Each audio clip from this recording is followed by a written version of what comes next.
امام حسین علیہ السلام کے نام سے یہ منسوب ہونا، یعنی یہ نہیں ہو سکتا کہ مثلا یہ 2 کروڑ 4 کروڑ لوگ جو اکٹھا ہوتے ہیں ان کو پتہ نہ ہو کہ ہم کس لیے آئے ہیں. نہیں، یہ بھی ہے کہ امام حسین علیہ السلام شہادت کا، امام حسین علیہ السلام کے شہادت کا عنوان بھی اس کے ساتھ جڑا ہوا ہے. پھر 40 کا عنوان بھی جڑا ہوا ہے. لہذا اسی مختصر حد تک بھی اگر ہم گفتگو کریں کہ یہ مجمع امام حسین علیہ السلام کے لیے آتا ہے، ان کی شہادت کی یاد منانے کے لیے آتا ہے، امام حسین علیہ السلام کے شہادت کے 40ویں دن اور 40 کے عنوان سے آتا ہے، تو اس کا مطلب یہ ہے کہ دنیا میں یہ عنوان آج شناختہ ہے، پہچانا ہوا ہے کہ امام حسین علیہ السلام کے نام سے ان کی شہادت کی یاد میں اتنا بڑا، اتنا عظیم گیدرنگ اور اجتماع ہو رہا. اس کے بعد جو ضرورت ہے وہ یہ کہ ایک اگر ہم تعداد اتنی بڑی یہاں تک پہنچ گئی تو اب پیغام رسانی کا جو سلسلہ ہے وہ اس کے اوپر ہمیں بہت زیادہ توجہ دینے کی ضرورت ہے. کہ زیارت 40 کے حوالے سے جو زیارت کی تاکید کی گئی، اور زیارت کا اصل عنوان بھی یہی ہے کہ امام حسین علیہ السلام کے قبر کے پاس حاضر ہونا اور امام حسین علیہ السلام کے گویا قبر کی اپنی آنکھوں سے زیارت کرنا، یہ ابتدائی عنوان ہے، یعنی پہلا عنوان یہ کہ انسان وہاں تک حاضر ہو. لیکن اس کے ساتھ ساتھ جو ہمارے یہاں، یعنی جب ہم شعائر کی بات کرتے ہیں تو امام حسن عسکری علیہ السلام کی وہ حدیث کے یہ زیارت جو ہے مومن کے علامتوں میں سے ہے، ایمان کے علامتوں میں سے ہے. بالکل. اور اس کے ساتھ جب ہمارے یعنی مجامی میں، دعاؤں کے مجموعے میں اور زیارتوں کے مجموعے میں زیارت 40 یعنی معصور زیارت پائی جاتی ہے کہ ہم اس کے مضامین کی طرف توجہ کریں تو ہمیں یہ اندازہ ہوگا کہ اس اجتماع کا وہ مقصد کیا ہے. امام حسین علیہ السلام کی شناخت، امام حسین علیہ السلام کی شہادت، یہ سب جب ہم جان لیتے ہیں تو ہم کو یہ اندازہ ہونا چاہیے کہ یہ شہادت کیوں ہوئی. وہ زیارت 40 کے جملے ہیں کہ امام حسین علیہ السلام نے جو اپنی شہادت پیش کیا یا یہ قربانی پیش کیا، کیوں؟ بذل محج توفیق، پروردگار عالم کی بارگاہ میں تھی، یہ قربانی خدا کے لیے تھی. بذل محج توفیق یعنی پروردگار، یہ تیری راہ میں قربانی پیش کی گئی. اور پیش کیوں کی گئی؟ لیستنقذ عبادک من الجہالۃ وحیرۃ الضلالہ. صحیح. یہ قربانی اس لیے پیش کی گئی ہے تاکہ جو ہے وہ خدا کے بندوں کو جہالت اور گمراہی سے نکالا جا سکے. یعنی گمراہی اور جہالت میں ڈوبے ہوئے لوگوں کو، یا گمراہی اور جہالت کے اندھیرے میں بھٹکتے ہوئے لوگوں کو وہاں سے نکالا جائے، ان کو نور علم سے روشناس اور آشنا کرایا جائے، اور ان کو جو ہے وہ راہ ہدایت کے اوپر لایا جا سکے. تو پھر سے روکتا کون ہے؟ یعنی اگر ہم راہ ہدایت پر لانا چاہ رہے ہیں، روکے گا کون؟ اس کا بھی بیان کہ امام حسین علیہ السلام کے جو مخالفین تھے اور جنہوں نے امام حسین علیہ السلام کو قتل کیا، وہ کون سے لوگ تھے؟ وَقَدْ تَوَازَرَ عَلَيْهِ مَنْ غَرَّتْهُ الدُّنْيَا. اس مقصد سے وہ لوگ روکیں گے کہ جو دنیا میں مغرور اور مفتون، یعنی جن کو دنیا نے دھوکہ دے دیا ہے یا دنیا نے اپنے فریب میں، اپنے جال میں پھنسا لیا ہے. یہ ایسے لوگ ہیں کہ جو امام حسین علیہ السلام کی مخالفت کرتے ہیں، امام حسین علیہ السلام کے دشمن ہیں، امام حسین علیہ السلام کو قتل کرنے والے ہیں. وَتَغَطْرَسَ وَتَرَدَّ فِي هَوَا. صحیح. دوسرا یہ کہ یہ اپنے خواہشات کے پیروں ہیں، اپنی خواہشوں کی پیروی کرتے ہیں. اور ظاہر ہے کہ خواہشات کی پیروی اور دین، یہ دونوں اکٹھا ہو ہی نہیں سکتے.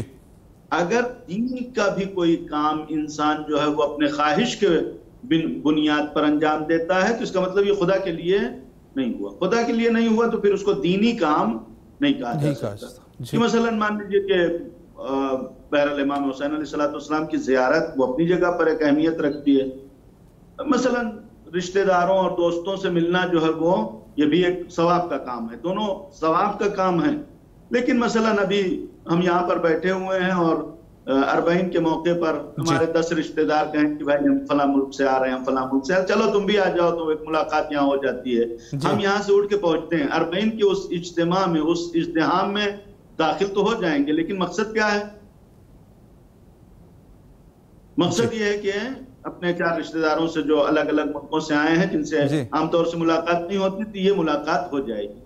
اگر مقصد یہ ہو گیا اور 40 مثلاً ایک جس کو کہا جائے اس کے پیچھے چلا گیا، تو ٹھیک ہے، وہاں پر زیارت بھی کر لیں گے، کربلا دیکھ لیں گے، قبر امام حسین علیہ السلام کو دیکھ لیں گے، زیارت 40 پڑھ لیں گے، لیکن اس مقصد کو نہیں حاصل کر سکتے ہم ذاتی طور پر، دوسروں کو اس مقصد تک پہنچا بھی نہیں سکتے کہ یہ جس کے لیے یہ زیارت رکھی گئی۔ لہٰذا جو بھی عمل انجام دیتے ہیں، شعار کا مطلب صرف یہ نہیں ہے کہ ہم ایک عمل انجام دیتے، بلکہ اس کے پیچھے جو نیت ہے اس کو ہم کو بہت خالص رکھنا ہے۔ صحیح۔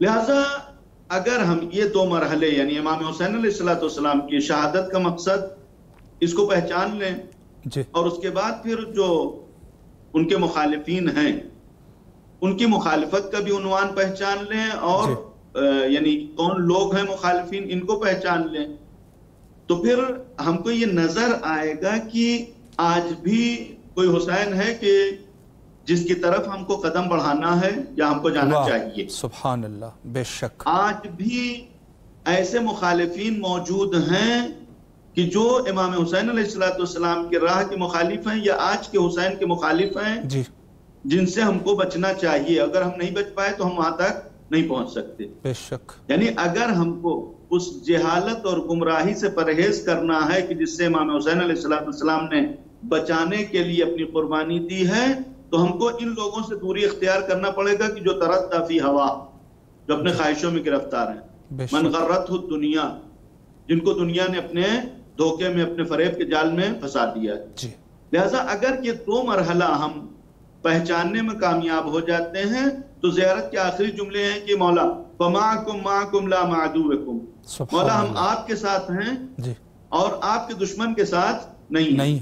یہ جملہ اسی وقت پوری عقیدت کے ساتھ امام حسین علیہ السلام کی خدمت میں ادا کیا جا سکتا ہے جب ہم اس وقت کے امام کو، اس وقت کے حسین کو پہچان رہے ہوں۔ بے شک، بے شک۔ اور جب ہم اس وقت کے حسین کے دشمن اور امام کے دشمن کو پہچان رہے ہوں کہ کون لوگ ہیں کہ جو اپنی دنیاوی خواہشات کے لیے مثلاً ان تمام کاموں کو انجام دے رہے ہیں۔ اب ظاہر ہے کہ اس حوالے سے اگر ہم نگاہ کریں تو ہماری جو عزاداری ہے، مجلس وہی ہے، ماتم وہی ہے، ذکر وہی ہے، جگہ وہی ہے، لیکن دھیرے دھیرے وہ نیتیں جو ہے وہ بالکل بدلتی چلی جائے۔ لہٰذا شعائر حسینی عمل کا نام نہیں،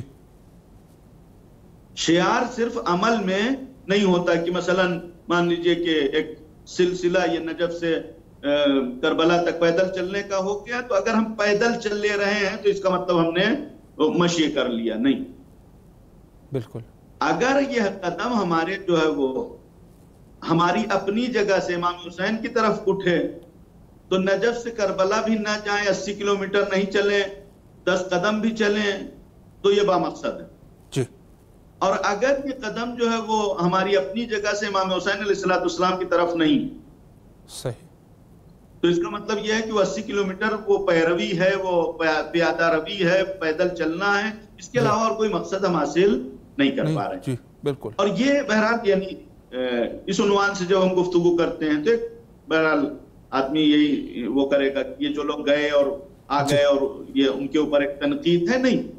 انشاءاللہ کہ جو بھی گئے وہ سب اپنے مقصد میں کامیاب تھے اور انہوں نے ان تمام باتوں کی رعایت کی ہے، لیکن صرف جاننا اور سمجھنے کی حد تک ہماری یہ ذمہ داری ہے کہ ہم سمجھیں، ہم جانیں۔ بے شک۔ اس حوالے سے ایک جس نقطے کی طرف اشارہ کرنا تھا کہ اس کے لیے جو ضرورت ہے، یعنی اس شعیرے کو، اس شاعر کو مثلاً جو ہے وہ اگر ہم کو زندہ رکھنا ہے تو مثلاً پیادہ روی کی تاکید اور مشی کی تاکید کے ساتھ ساتھ ہمیں جو ہے وہ اس کے پیچھے جو معنویت ہے، جو روحانیت کا سلسلہ ہے، ان کو بہت زیادہ دقیق طور پر اس حوالے سے مثلاً بہرحال ہمارے یہاں الحمدللہ ایک ایسا سلسلہ پایا جاتا ہے کہ جس کو ہم لیڈنگ رول کہہ سکتے ہیں۔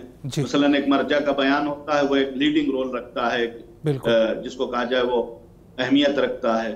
دوسرے اس کے مرحلے آتے ہیں کہ مثلاً مسجد کا پیش نماز، ممبر کا ذاکر، خطیب، یا مثلاً کربلا کی زیارت کے حوالے سے جو ایک خاص